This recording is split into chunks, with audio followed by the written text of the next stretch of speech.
Quero cumprimentar todos com a gloriosa e santa paz do Senhor Jesus, quero estar lendo em Salmo 1, que diz assim: bem-aventurado o varão que não anda segundo o conselho dos ímpios, nem se detém no caminho dos pecadores, e nem se assenta à roda dos escarnecedores.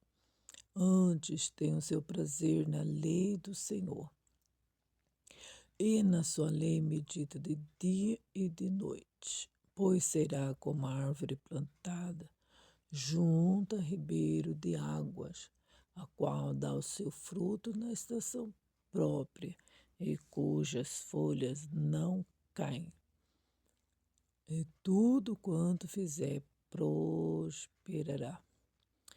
Não são assim os ímpios, mas são como a moinha que o vento espalha, pelo que os ímpios não subsistirão no juízo, nem os pecadores na congregação dos justos.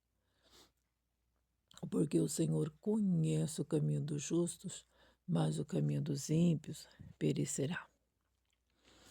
Então a gente está vendo aqui duas situações, dois caminhos, né? Duas sentenças.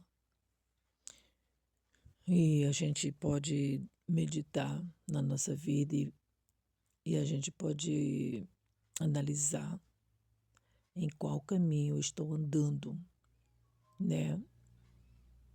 Se eu estou do lado dos justos, se eu estou do lado dos ímpios, se eu sou um justo ou se eu sou um ímpio, né?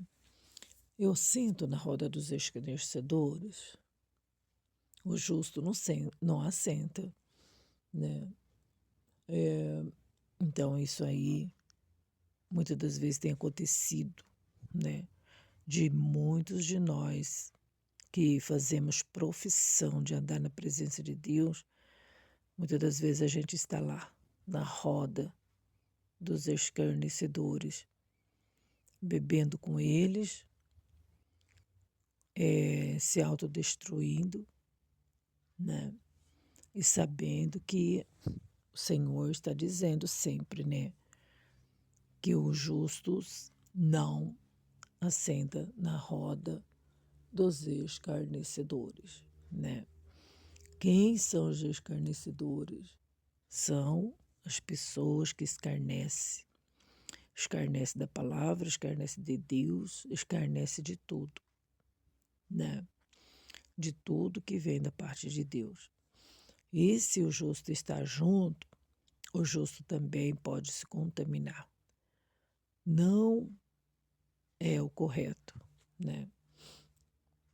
Aqui também tem uma explicação boa que diz assim: os justos que são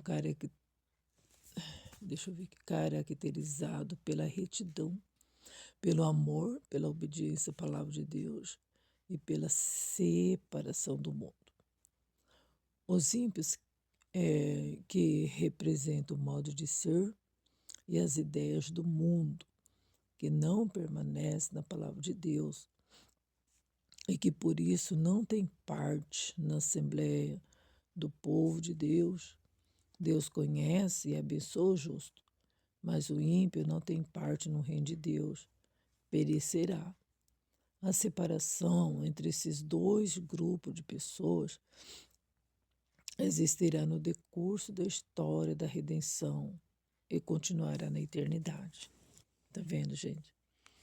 É isso, né? Então tem uma separação, né? Pode ver que os pais, eles dizem para os filhos, né? Não anda com fulano de tal. Não quero mais você andando com fulano de tal. É discriminação? Não, é correção. Porque muitos jovens, né? Nós também, né? Quando éramos crianças, jovens, adolescentes, a gente achava que eles estavam errados, né? De ficar corrigindo a gente. A gente queria mesmo andar pelo mundo por aí, né?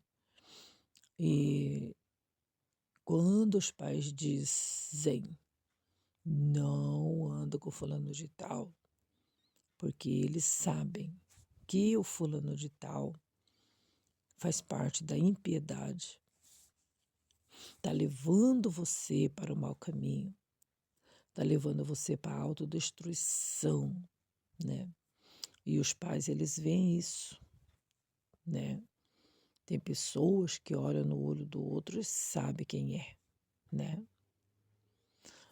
E tem pai que diz para a filha: olha, eu já olhei no rosto, já olhei no olho e sei quem é. Não continue com esse namoro, porque esse namoro não vai dar em nada. É um perigo, viu, até. E muitas não dão ouvido, né? A gente vê isso aí na televisão mesmo, né? Na internet, não é na TV, nos noticiários. Moças lindíssimas mortas, porque os pais têm dito para elas: filha, esse namoro é perigoso, esse homem é perigoso. E elas respondem: não, eu estou apaixonada, ele é uma bênção. Ah, o senhor não sabe quem é, ele é legal, né? E muitas delas saem de casa e vai morar com a pessoa, né? E não demora muito para umas voltam machucadas, outras nem voltam no caixão, né? Por conta que a pessoa era ímpia, não é verdade? Ímpia mesmo, terrível, escarnecedor. Zombam da justiça, zomba do que é honesto, né? Então aqui está uma exortação muito grande para nós, muito forte essa palavra. O Salmo 1 é muito forte, né? É real e não passa pano, fala mesmo rasgado. Não assenta na roda dos escarnecedores, porque senão o seu fim vai ser terrível, né? Quantos maridos assentam na roda dos escarnecedores? Traz tanto problema para dentro de casa, né? Quantas mulheres assentam na roda dos escarnecedores, trazendo problema para a sua vida espiritual, trazendo problema para o seu relacionamento dentro de casa, mesmo que às vezes não tenha um marido, mas tenha uma família, né? Assentou na roda dos escarnecedores, participou da sua comida, né, gente? E então é isso, Deus conhece o justo. E acontece que não cabe o justo viver na roda dos escarnecedores, não dá certo. Não é bom. Na verdade, não é o seu lugar. Diz mais, no primeiro versículo dos Salmos, ressalta a distinção entre o justo e o ímpio. Os crentes verdadeiros podem ser conhecidos pelas coisas que praticam, pelos lugares que frequentam e pelas pessoas com as quais convivem. Ninguém pode experimentar a bênção de Deus sem evitar as coisas danosas, né? Ou destrutivas.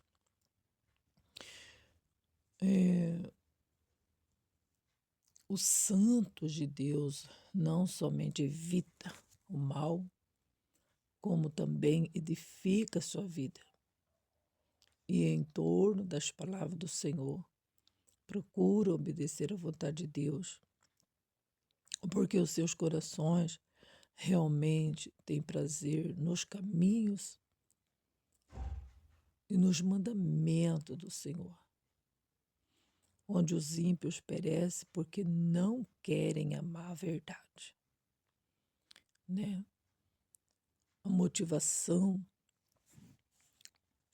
dos atos dos salvos provém dos seus espíritos e corações redimidos, conquistados pela verdade de Deus, conforme a temos na sua palavra. É isso, gente, né? Os motivos dos salvos provêm dos seus espíritos, emoções redimidas. Uma vez salvo, não vai mais para lá, naquele caminho. Uma vez redimido, não torna a sujar novamente, né? Não torna a passar mais por aquele caminho. Não torna mais a frequentar aquele lugar. Não torna mais a sentar naquelas rodinhas. Fica bem uma pessoa que participa da mesa do Senhor sentar na roda dos escarnecedores? Fica bem uma pessoa que está no altar de Deus senta na roda dos escarnecedores? Não é esse o mandamento do Senhor. O mandamento do Senhor diz para nós ir para o mundo inteiro pregar o Evangelho. Ah, mas eu não posso fazer distinção. Claro que não. Podemos pregar para todo quanto é tipo de gente, qualidades, e tribos de raças e nações. Mas a palavra do Senhor não me dá o direito de eu estar junto, comer junto. Por quê? Porque a palavra do Senhor diz: bem-aventurado aquele que não assenta na roda dos escarnecedores. Porque ali só vai sair conversas profanas, planos diabólicos, né? E muitas outras coisas terríveis. Agora, quando você vai anunciar o evangelho, é outra coisa, totalmente diferente, né? Você estará anunciando o reino de Deus para que a pessoa também deixe de praticar a impiedade. E aceitando o ímpio, o evangelho, o Senhor Jesus também transforma o ímpio, porque a gente também era. Éramos escarnecedores. Meu Deus, né? Mas graças a Deus, né, que nós saímos da impiedade, estamos aí batalhando pela nossa coroa, né? Estamos batalhando para que nós venhamos ser muito mais alvo do que a neve, pelo sangue de Cristo, que Ele nos purifica de todo o nosso pecado. Todo ímpio, todo escarnecedor que quiser também, vem de graça que o Senhor te dará, né? Continuando, a pessoa ela tem o prazer na lei do Senhor, né, os santos de Deus. Não somente evita o mal, como também procura obedecer à vontade de Deus, porque os seus corações realmente têm prazer nos caminhos e mandamentos do Senhor.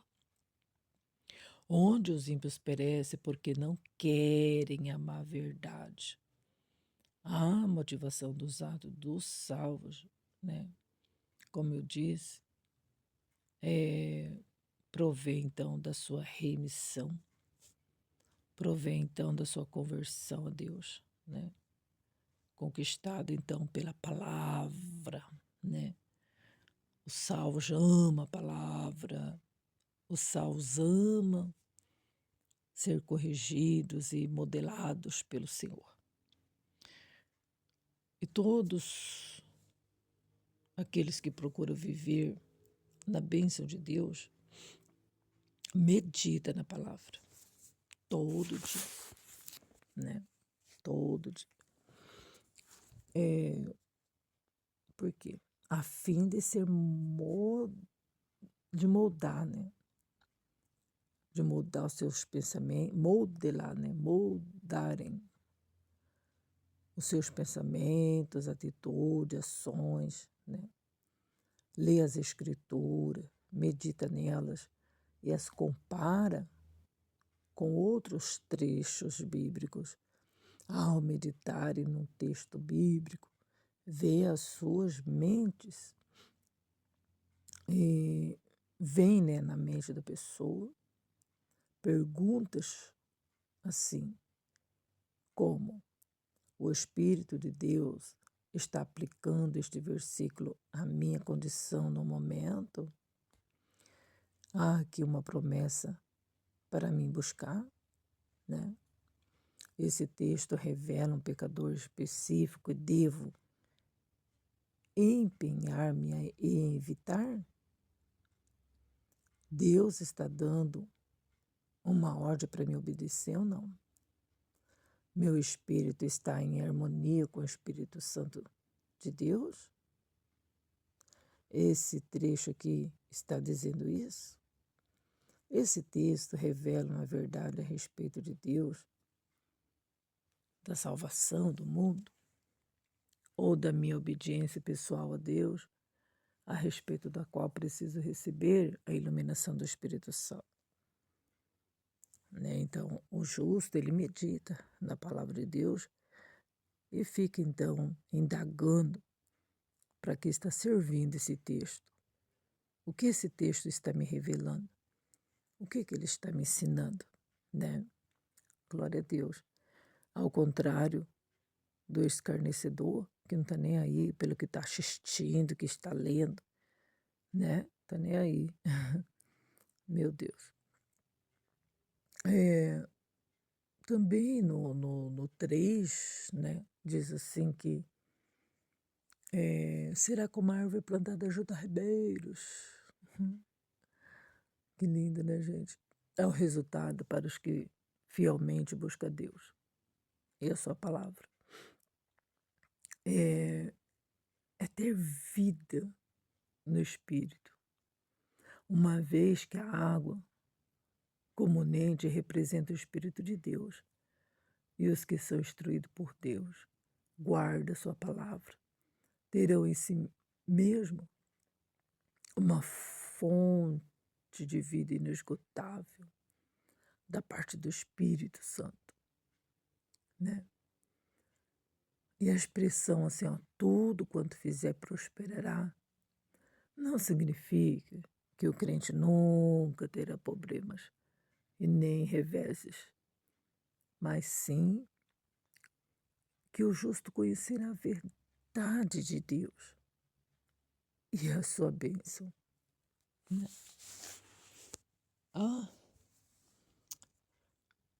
Tudo quanto fizer prosperará. Vai sair assim, do nada, e tudo vai dar certo, né? Tudo quanto fizer prosperará, porque a pessoa ela vai ter calmaria, ela vai ter paciência, ela vai ser sóbria, ela vai ter muita paz na sua vida, por conta que essa água é o Espírito Santo dentro da pessoa, né? Então, quando a pessoa ela não tem essas qualidades, esses frutos do Espírito Santo, que é o escarnecedor e os ímpios, a pessoa ela é conturbada, agitada, então tudo quanto vai fazer dá errado, né? Não medita no que está fazendo, não pensa no que está fazendo, vai abrindo a boca torta e direita, suas atitudes são conturbadas, né? Então, quando diz assim que o justo, tudo quanto fizer prosperará, porque ali ele vai ter a paciência, né? Tem problemas, é claro, mas essas dificuldades tudo coopera para o seu próprio bem, né? Para a sua maturidade cristã. E o justo passa a conhecer a vontade de Deus. E Deus vai derramando as suas bênçãos sobre a pessoa, né? Então, por isso que diz, tudo quanto fizer prosperará, né? E às vezes a pessoa acha que o justo, ele tem que ter abundância, né, aquelas riquezas, só olha para isso, né? Mas ele é justo, serve a Deus e está nessa pobreza, né? Muitos dizem isso, né? Mas a pessoa, gente, ela pode ser pobre mesmo, né? Ela pode não ter muitas riquezas na terra, mas o justo, gente, ele tem o que mais é necessário para a sobrevivência, a comunhão com Deus, a paz interior, né? Alegria interior, sóbrio, inteligente, né? E o pouco que tem traz muita felicidade. E Deus, ele muitas das vezes ele não dá com abundância que a pessoa venha desperdiçar. Mas Deus sempre dá aquela porção acostumada, entendeu? Como no deserto, né? O povo precisava de pão. E Deus mandava o maná todo dia, toda manhã. E muitas das vezes as pessoas, os irmãos, né, as irmãs, principalmente as irmãs, elas guardavam no pote um pouco de maná, porque vai que depois precisaria, né? E quando elas iam comer, estavam cheias de bichos, porque Deus disse: não guarda nada, porque todo dia eu vou mandar pão fresquinho para vocês. Não guarda nada, entendeu? Então era para comer o suficiente para matar sua fome, porque depois, no outro dia, Deus ia mandar de novo, né? Então é isso, o pão de cada dia. Então, gente, a confiança nesse Deus da provisão. Por mais pouco que a pessoa tem, a pessoa não vai passar necessidade porque ela é justa, né? Muitos têm muitos com injustiça, com medo de depois passar fome, passar necessidade e acaba se auto-endividando, né? Não é verdade? Glória a Deus, né? Então, tem problemas, o justo, tem bastante, mas Deus o livra de todas, né? Deus dá as bênçãos, tudo quanto fizer vai prosperar, porque está fazendo na direção de Deus, né? José, ele tudo que ele fazia lá no Egito, ele fazia com amor, com capricho, fazia como se estivesse fazendo para Deus, e tudo que ele tocava prosperava, né? Os ímpios, né? O Salmo primeiro descreve os pecadores e penitentes, né? Sobre 3 quadros horríveis. Eles são como a moinha lançada para longe por forças que não consegue ver. Serão condenados na presença de Deus no dia do juízo e perecerão eternamente. É isso que Deus quer para o ímpio? É isso? Não, não é isso. Né? A palavra do Senhor diz que se o ímpio converter do seu mau caminho, Deus perdoará todos os seus pecados. Né? Pessoal, mas está aí diante de nós 2 situações, né?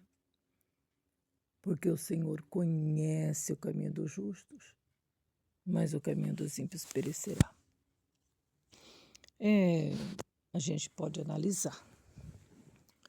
Eu estou sendo justa ou estou sendo uma ímpia dentro da casa de Deus? Dizendo estar no caminho do Senhor, mas agindo totalmente diferente com as minhas atitudes, né? Caminhando em passos largos para o inferno e levando muitos comigo. E aí, né? Então, isso aí Deus coloca diante de nós hoje, né? Para que a gente venha mudar de vida, né? Se arrepender dos nossos pecados e continuar na presença de Deus, melhorando nossos caminhos, para que a gente venha ser aquela árvore plantada junto a ribeiros de águas e dar o fruto na estação própria. E as nossas folhas nunca vai cair, porque nós somos comparados com as árvores, né? Árvore seca, árvore frutífera, abençoada, árvore plantada em deserto ou árvore plantada junto a ribeiros, né? Tá tudo diante de nós querermos ou não ser pessoas de bem, né? Graças a Deus por essa palavra que a gente vem meditar nela, né, pessoal? Aonde nós estivermos, que nós venhamos ser sempre justos. Nós temos que aprender a dizer não para o pecado. Não é porque são seus amigos, né, conhecidos, parentes, que você tem que ir com eles, assentar lá, beber um golinho com eles, né? Você não é obrigado a pecar. Antes de tudo, temos que lembrar do Senhor Jesus, né, gente? Do Espírito Santo, da palavra. Não ficar perdendo tempo na casa de Deus. Essa é a palavra que Deus deu para nós hoje. Vamos meditar, né? Deus abençoe a todos. Tenham um bom dia, um bom trabalho, uma boa semana em nome do Senhor Jesus Cristo. A paz do Senhor Jesus, o justo Cordeiro. Amém.